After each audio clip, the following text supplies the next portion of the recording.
जय जगन्नाथ सामने आज आम भोर भोर उठिक आई गोटे जगह से हूँ आम शनि मंदिर आम जो नवग्रह रही है चाचिर पाख जस्ट आगे को आसवे राइट सैड रे मंदिर पड़ो सेठी आज कौन उद्घाटन हम ना श्री श्री नवग्रह आनंद बजार गोटे उद्घाटन हम आउ दीपर आनंद बजार आज खाଇବା पीवा अच्छी 5टा राति उठी नना आसी पूजा अर्चना आरंभ कर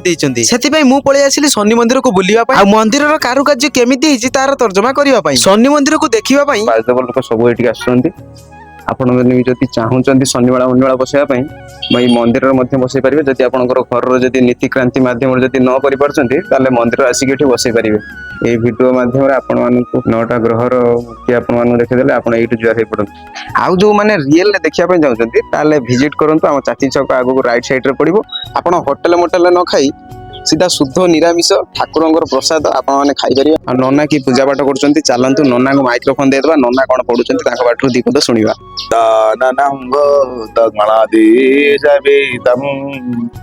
सर ये जो आनंद बजार कार्यक्रम जो आम नवग्रह आरंभ होती सबुदिन चलो ना खाली एमती आमर श्री श्री हरिहर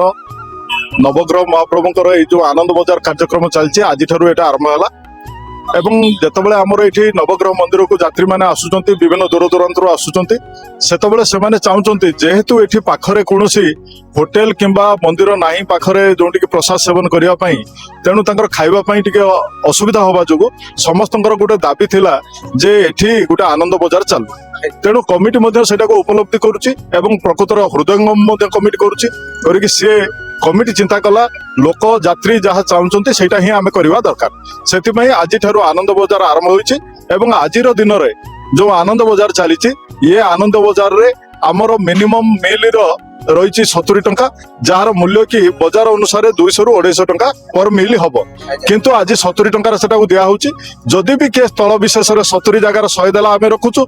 70 जगार भी 50 टंका देले भी रखा कहीं फेरा ना बा किए जदि 30 टंका देला बा बिना पैसा भी खाई चलीगला से आज दिन फेरा ना एवं आज ठारू यही जो चलो आनंद बजार यही आनंद बजार ही सबुदिन चलो प्रतिदिन दिन 12टा 10 ରୁ 2टा 50 पर्यंत यही आनंद बजार प्रत्येक दिन चलो नवग्रह मंदिर हूँ आमर Tentulia Vasudevpur municipality under 8 number ward रे एटा अवस्थित एटा मध्य आमर वासुदेवपुर धामरा रोड तार पाखरे वासुदेवपुर धामरा को जीवा जो रास्ता अच्छी वासुदेवपुर ठारू हाफ किलोमीटर आगू को धामरा आड़ को आसिले रास्तार बाम पार्श्व ही पड़ो पूरा एकदम माने फांका पड़िया श्री श्री हरिहर नवग्रह मंदिर। धन्यवाद।